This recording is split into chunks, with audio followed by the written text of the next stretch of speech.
Hello, my name is Chelsea. I am a former law student, just graduated from Uottawa Common Law program last month. And I'm about to save you a ton of time and energy if you have never used ChatGPT or other AI systems in law school.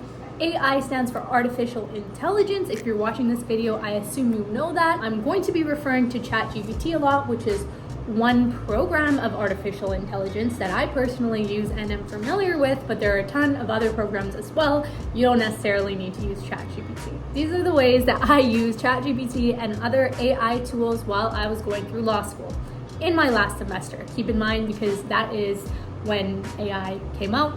I didn't use it the whole time. Kind of wish I had it because it was life-changing. Also, before I get into this video, I do just want to say everything that I say in here is not legal advice and nothing can get held against me in this video if you implement my tips. If I learned one thing in law school, it is that I always have to tell people that I'm not giving them legal advice before I proceed to give legal advice. So first thing I used ChatGPT for is coming up with topics for papers. In law school, they are not going to tell you exactly what to write on. It is dependent on your interests. They're going to give you a lot of wiggle room, and sometimes it's difficult to come up with a topic. Ask the AI things like, what topics in national security law can I write 20-page paper on as a law student? And ask follow-up questions. For example, let's use a paper that I actually used the help of AI to write, which was on ecocide. I wrote a paper within my international human rights law course, and it was on ecocide. So ecocide is the idea that harming the environment can be criminalized. Right now there are 4 international crimes: war crimes, crimes against humanity, genocide, and wow, I forget. That is something I definitely should know, and it will come to me in a second. But anyways, there are 4 international crimes right now. And my paper was arguing for a 5th, criminalizing ecocide on an international level, and how that would basically, improve the environment and make sense along the lines of what an international crime is. I won't get into the details, but that was in general what the topic was about. Before I started researching or writing for my paper, I asked AI, why should ecocide be a new international crime?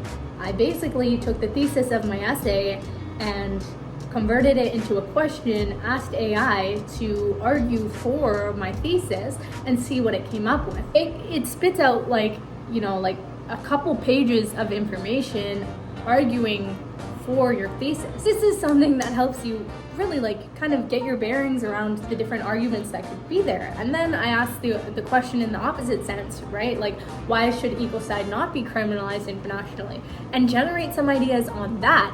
And then from there, you take the paragraphs that it gives you, take out the arguments, and then go in and write your paper as if you were writing a paper. Do your own research based on, a clean slate. Don't even consider the AI. But what the AI will do is prompt you in the right direction so that you know where the arguments for and against are coming that maybe you didn't see before. Now, there's obviously a fine line between plagiarism and not plagiarism with AI, and you can totally use AI as a tool. I think in most law schools, don't hold that against me, but because it's so new, you can use it in a proper way, which is to generate ideas, but you can't steal exactly word for word what it is saying, or even the entire concepts, right? So taking that, generating ideas, and then honestly, what I would do is then kind of write the full essay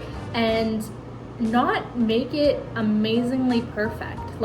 Not every sentence needed to be the most beautiful sentence in the world. You don't need to organize your arguments. What I would do is just write my paper quick based on the research that I do, and instead of editing it and worrying oh, should this paragraph go here? Should I say this now or should I say it later? What does it make sense? I use AI to do the editing for me, and not just the grammatical editing. What ChatGPT and these types of AI systems can do is take your sentence and completely change it so that the sentence structure is better. And that, if you input your entire essay, and make sure it's in your words, right? This is still your essay. Sure, ChatGPT helps you to think of the ideas and prompt you in the right direction, but as long as it's your essay and you wrote it really quick and you put that entire essay in ChatGPT and you say, edit this so that the sentence structure is proper and that it flows better. It will take your entire essay and make it flow better and change the paragraph placements, etc. Make an account on ChatGPT and play around with what I'm saying, input your old essays in there and see how it improves it. And then in the end, it can fix your grammatical errors and all of this, as well as, for research. I found that ChatGPT was useful too, in that we're in law school, right? We're probably going to have to quote cases and see different precedents that have already been set. So if you have an idea on what you're writing about and you want to know what case law is out there, you can literally ask ChatGPT, give me a list of legal cases in British Columbia on whatever it is that you need information for, right? Like you can be very narrow and it will spit out a list of cases. And you can ask ChatGPT then for summaries of these cases, which you then read, and you don't need to spend all your time reading these entire cases. Now, I'm not saying that ChatGPT should be 110% relied on at all times. It does come with its flaws, and it's not always correct. So you do need to, check the sources at the end.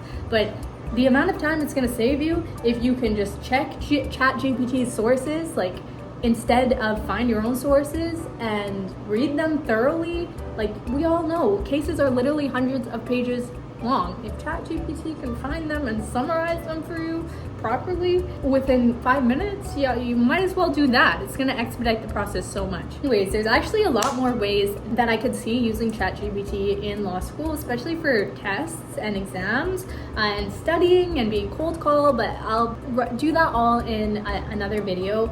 But that's all I have for today, for right now, for essay work. If you have any other tactics for law school and using AI, I would love to hear about them. But yeah, definitely if you are in not even just law school, any education or working, or just literally anyone can be using artificial intelligence at this point to save them so much time, to organize, to do research, to compile things for them. If you are not using it on your day-to-day, you need to set aside time to prioritize learning how you can use it, because it will literally change your life. So thank you for watching this far. I hope you enjoyed it. I hope you find this as transformative as I did while I was in law school. And I hope you have a great day. Subscribe if you enjoyed this, and comment below what other video ideas you would like to see. Have a great day.